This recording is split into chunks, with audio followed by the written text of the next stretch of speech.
அனைவருக்கும் வணக்கம். நீங்கள் வாழ்க்கையில் முன்னேற்றம் அடையணுமா, வெற்றி மேல் வெற்றி கிடைக்கணுமா, இந்த ஒரு எளிமையான பரிகாரத்தை பண்ணுங்கள். பொதுவாக அமாவாசை நாளில் பசுக்களுக்கு அகத்திக்கீரை கொடுப்போம், சரிங்களா?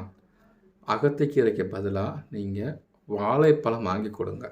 அமாவாசை நாளில் உங்களுக்கு கடன் குறையணுமா, செவ்வாய்க்கிழமை பசுக்களுக்கு வாழைப்பழம் வாங்கி கொடுங்க. குழந்தை கிடைக்கணுமா, வியாழக்கிழமை பசுக்களுக்கு வாழைப்பழம் வாங்கி கொடுங்க. மகாலட்சுமியின் அருள் வேண்டுமா, வெள்ளிக்கிழமை பசுக்களுக்கு வாழைப்பழம் வாங்கி கொடுங்க. செய்தொழில் உத்தியோகத்தில் வெற்றி கிடைக்க ஞாயிற்றுக்கிழமை பசுக்களுக்கு வாழைப்பழம் வாங்கி கொடுங்க.